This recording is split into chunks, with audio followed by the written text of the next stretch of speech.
ఐటీలో ఎంట్రీ కావాలా? Training software engineer గా అజా కోడింగ్ ట్యూటర్ లో 2 వీక్స్ ట్రయల్ పీరియడ్ లో వెంటనే చేరండి. మాతృత్వపు మధురిమ అనేది ఆ దేవుడు ఆడవాళ్ళకి ఇచ్చిన ఓ గొప్ప వరం. అమ్మతనంలోని కమ్మదనాన్ని చవి చూస్తే గాని తెలియదు. కానీ ఈ రోజుల్లో చాలామంది ఆరోగ్య సమస్యలతోనో లేదంటే కొందరైతే కెరియర్ అనో అందం పాడైపోతుందనో అమ్మతనానికి దూరం అవుతున్నారు. కానీ ఇప్పుడు మన ఎదురుగుండా ఉన్న గెస్ట్ మాత్రం ఓ గొప్ప మనసున్నటువంటి వ్యక్తి, ఒక స్పెషల్ గెస్ట్. ఎందుకు ఈ మాట అంటున్నానో తెలుసా?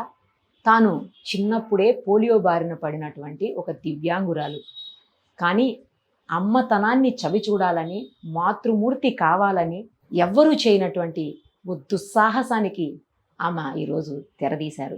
నార్మల్ పర్సన్సే ప్రెగ్నెన్సీ తోటి ఉంటే రకరకాల సమస్యలతో, ఇబ్బందులతో బాధపడుతూ ఉంటాం.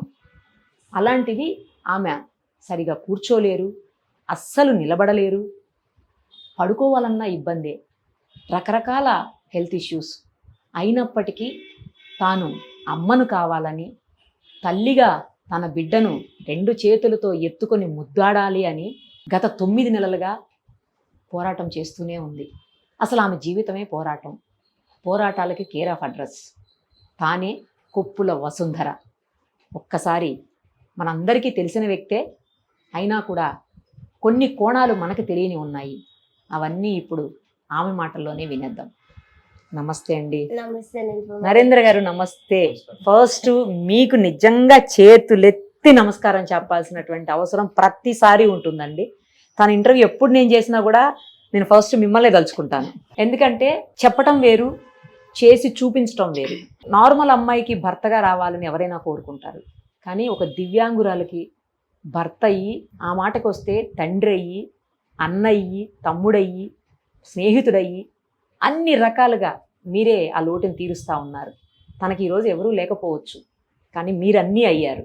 అందుకు మీకు హ్యాట్స్ ఆఫ్ చెప్తూ, ఫస్ట్ అలాంటి వాళ్ళని పెళ్లి చేసుకోవాలంటేనే ఆలోచిస్తారు. మీరు అసలు ఆమెను పెళ్లి చేసుకొని మొత్తం ప్రపంచానికే ఆదర్శంగా నిలిచారు తెలుసా. హ్యాట్స్ ఆఫ్ అండి. వసుంధర గారు, congratulations first of all. Thank you. అసలు ఇలాంటి వాళ్ళు ప్రెగ్నెన్సీకి అర్హులా? అసలు ప్రెగ్నెన్సీ అనేది వస్తుందా వీళ్లకు? వీళ్ళు అమ్మలు కాగలుగుతారా? మాతృత్వపు మాధుర్యాన్ని వాళ్ళు రుచి చూడగలుగుతారా అని అందరూ అనుకుంటున్నట్టు నాకు కూడా కొన్ని డౌట్స్ ఉండేవి మీకంటే ముందు.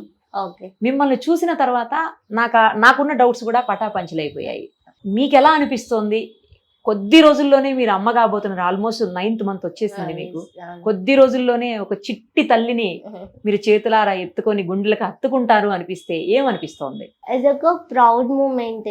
ఎవరికైనా, స్త్రీకైనా కానీ తల్లి అవగానే ఇంకా 100% ఫుల్ఫిల్ అయిపోతుంది life.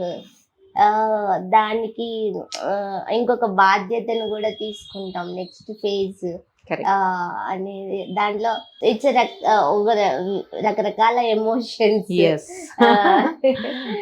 Future happiness, present emotional journey, pregnancy and physical గా, మెంటల్ గా, అందులోనూ ఒక వర్క్ లో ఉండే వర్కింగ్ ఉమెన్ కి pregnancy, that too late age లో, it's a complete emotional journey actually. So and plan చేస్తున్నాము మ్యారేజ్ అయినప్పటి నుంచి. ఓకే. బట్ అది వర్కౌట్ అవ్వలేదు. ఇంకా మధ్యలో కెరీర్ ఇవన్నీ కూడా వస్తూ ఉన్నాయి. బట్ నేనైతే 100% గ్యారెంటీగా ఉన్నాను, నేను ఖచ్చితంగా ప్రెగ్నెంట్ అవుతాను. నార్మల్ డెలివరీతోనే మంచి హెల్దీ బేబీని డెలివరీ అవుతాను అని చెప్పేసి ఫస్ట్ నుంచి నాకు పాజిటివ్గానే ఉండే. బికాజ్ ఆఫ్ సొసైటీలో ఉండే వివక్ష, దానికి అవగాహన రాహిత్యము, డిసేబిలిటీ ఉంటే వాళ్ళకి సెక్సువల్ లైఫ్కి పనికిరారు, మ్యారేజ్కి పనికిరారు, అలాగే ఫ్యామిలీ లైఫ్ లీడ్ చేయలేరు, పిల్లలు పుట్టరు, ఇట్లాంటి రకరకాల అవగాహన రాహిత్యాల వల్ల, వాళ్ళ మిస్కన్సెప్షన్స్ వల్ల చాలా వరకు అంటే ఒక ఫ్యామిలీ లైఫ్ లీడ్ చేయడానికి కానీ, ఒక లైఫ్ పార్ట్నర్ని చూజ్ చేసుకోవడానికి కానీ చాలా కష్టపడాల్సి వస్తుంది. పెళ్ళి పిల్లలు అనేది చాలా కామన్ విషయం అందరికి.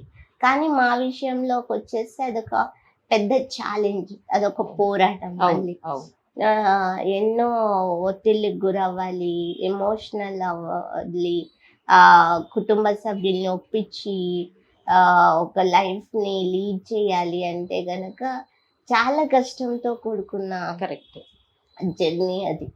దానికి తర్వాత కూడా మళ్ళీ ప్రెగ్నెన్సీ విషయంలో రకరకాల అపోహలు ఉంటాయి. మాకు కూడా మా బాడీ కండిషన్కి ఎట్లా బేబీ పెరుగుతుంది. నాకు సివియర్ స్కోలియోసిస్ ఉంది. సో ఈ స్కోలియోసిస్తో నా బెల్లీలో బేబీ పెరగడానికి కావాల్సినంత స్పేస్ ఉందా, డెలివరీ ఎలా అవుతుంది, నార్మల్ అవుతుందా, సిజరీన్ అవుతుందా, అసలు నేను కూర్చోడానికి నార్మల్గా కూర్చోడానికి నాకు ఇబ్బంది అవుతుంది, బేబీ పెరిగే కొద్దీ ఎట్లా ఉంటుంది కాంప్లికేషన్స్. మెయిన్ నా ఆరోగ్యం కంటే బేబీ గ్రోత్, అది చాలా ఇంపార్టెంట్. చుట్టుపక్కల లేనిపోని భయాలన్నీ కల్పిస్తూ ఉంటారు. అది కూడా సో ఒక డిజేబుల్ కి ఇంకొక డిజేబుల్ పుడుతుంది అనే ఇట్లాంటి ఒక మిత్స్ అన్ని, ఇవన్నిటిని దాటుకొని జర్నీలోకి ఎంటర్ అయ్యి మళ్ళీ కంటిన్యూ అవుతూ ఒక రోజు కాదు, 2 రోజులు కాదు, 9 months. నరేంద్ర గారు, మీకేమనిపిస్తుంది? ఎందుకంటే మీ పెళ్ళే ఒక ఛాలెంజింగ్ గా జరిగింది. మీ ఇంట్లో ఒప్పుకోలేదు, వాళ్ళ ఇంట్లో ఒప్పుకోలేదు. దగ్గర నాకు తెలిసి 6-7 years అనుకుంటే ఇద్దరు ఫైట్ చేశారు. ఆ తర్వాత బయటకు వచ్చి మీరు ఆమెని పెళ్లి చేసుకున్నారు. ఈరోజు తండ్రి కాబోతున్నారు. అసలు ఎప్పుడన్నా ఊహించారా? ఈ లైఫ్ని ఊహించారా? అలాగే తండ్రి అవుతాను అని ఎప్పుడన్నా అనుకున్నారా? ఇప్పుడు ఎలా ఉంది మీ ఫీలింగ్ చెప్పండి. నిజం చెప్పాలి అంటే నేను వద్దనుకున్నది ఇది, టు బి ఫ్రాంక్. వద్దనుకోవడానికి గల బలమైన రీజను ఒకటి, తన ఆరోగ్య రీత్యా తను బతుకుండాలని కోరుకోవడం ఒకటి. నీకు పానం మీదకి వచ్చేది వద్దు నాకు అనేది నేను చాలా స్ట్రాంగ్గా అవాయిడ్ చేస్తూ వచ్చాను. తను ఎంత నాకు మోటివేట్ చేసినా, నలుగురితో చెప్పించినా కూడా వద్దు, ఎక్కడ కన్విన్స్ కాలేదు. ఎప్పుడైతే జయంతి రెడ్డి మేడం దగ్గరికి వచ్చిన తర్వాత తను నాకు 2-3 కౌన్సిలింగ్ ఇప్పించింది. ఓకే, నాకు at last Vasundhara important, baby కాదు అని కరాఖండిగా చెప్పేసిన. ఇద్దరిని ఇచ్చి పంపించే బాధ్యత నాది, నమ్ము అని చెప్పేసి సూపర్ మేడం అన్న తర్వాత నేను ఇంకా బ్లైండ్లీ ఓకే చెప్పడం జరిగింది. ఈ అన్నిటికంటే ముఖ్యంగా తనే నాకు ఒక బేబీ, ఏమైనా ఎత్తుకోవాలి, రేపు పుట్టిన వాళ్ళని ఎత్తుకోవాలి. ఇద్దరిని చెరకు. సో ఆమెను ఎత్తుకోవడంలో నాకు బాగా అలవాటు, ప్రేమ ఇవన్నీ ఉంటాయి. చాలే అని అనిపించే ఒక సందర్భాలు చాలా ఉన్నాయి నాకు. నువ్వు చాలే, ఐ ఫీల్ నాకు మొదటిగా తండ్రైన ఫీలింగ్ అయితే లేదు. తనని ఎత్తుకొని తిరగడం వల్ల నాకు మొదటిగా తనకుంటుందేమో మొదటిసారి నాకు ఆ ఫీలింగ్ అయితే ఏం లేదు. ఆల్రెడీ ఒక బేబీ ఉంది కదా, ఇంకో బేబీ ఇంట్లోకి వస్తున్నట్టుందేమో మీకు. అంతే. ఏమంటారు సుందర గారు? ఎంత బాగా చెప్పారు కదా. తనకి అంటే ఆల్మోస్ట్ అంతే 24/7 నన్ను ఎత్తుకోవడం, నాకు సపర్యలు చేయడం, నాకు అందించడం తనకి అలాగే ఉంటుంది ఖచ్చితంగా. అదొక మిక్స్డ్ ఎమోషన్ చెప్పాలంటే. ఒక భార్యగా, మళ్ళీ ఒక బిడ్డగా చూసుకొని భర్త ఎక్కడ దొరుకుతారు కదా. అయితే ఈ ఇద్దరు జర్నీ మేమిద్దరం, సో ఫ్యామిలీ అనేది ఎప్పుడో కలుస్తున్నారు, కానీ ఆ ఒక లోన్లీనెస్ అనేది ఉంటుంది కదా లైఫ్ లో. మాకు ఒకరు ఉంటే అది ఫుల్ కంప్లీట్ అవుతుంది. నేను వద్దనుకోవడానికి కూడా ఇంకో రీజన్ ఉంది. ఏంటండి అది? మేమిద్దరం ఏదో అలా సంచరిస్తూ బతుకుతున్నాం. అందరు వదిలేసిన తర్వాత మాకు పుట్టే పిల్ల, తను వసుంధర రెగ్యులర్ ఓ మాట అనేది, కామానికి కాదు పుట్టాల్సింది, ప్రేమకు బాధ్యతకు పుట్టాలి అని చెప్పి. కరెక్ట్ కదా మరి. సో ఆ బాధ్యత ఎత్తుకోవాలి అంటే ఫైనాన్షియల్ కూడా ఫిట్ ఉండాలి. అది రావడానికి చాలా టైం పట్టింది మాకు.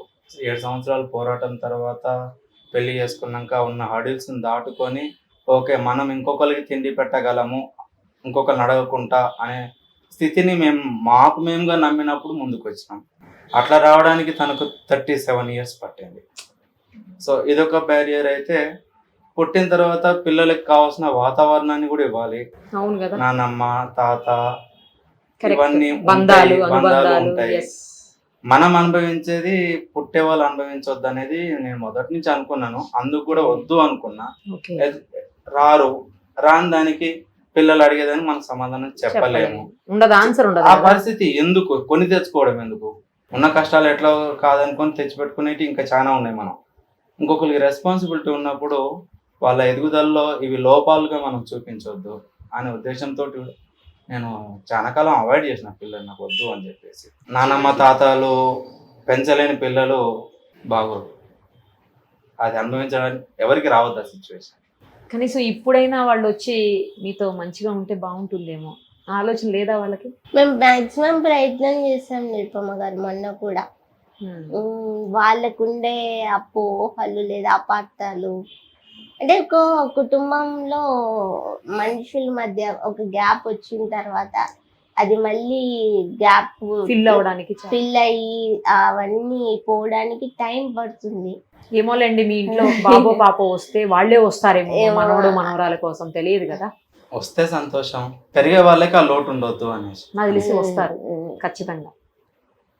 మీ ఇద్దరి మధ్యన బాండింగ్ చూసిన తర్వాత అయినా, మీ ఇద్దరి మధ్యన ఒకరి మీద ఒకరికి ఉన్నటువంటి అనుబంధం, ప్రేమ, ఆప్యాయత, అనురాగం ఇవన్నీ చూస్తుంటే రేపు పొద్దున పుట్టబోయే పిల్లలు కూడా మరింత మంచి బంగారాల్లో వస్తారేమో మీ నుంచి.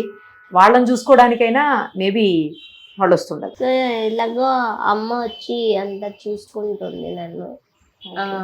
మీ సైడ్ నుంచి పర్వాలేదు, కొంచెం తన సైడ్ నుంచి. తన సైడ్ నుంచి కూడా వాళ్ళ బంధువులందరూ వచ్చారు, ఎక్సెప్ట్ వాళ్ళ ఫ్యామిలీ మెంబర్స్, వాళ్ళ అమ్మ నాన్న పాపం తన వాళ్ళ కోసం వెయిటింగ్. వస్తారు ఖచ్చితంగా. అదొక్కటి. Let us hope. యా.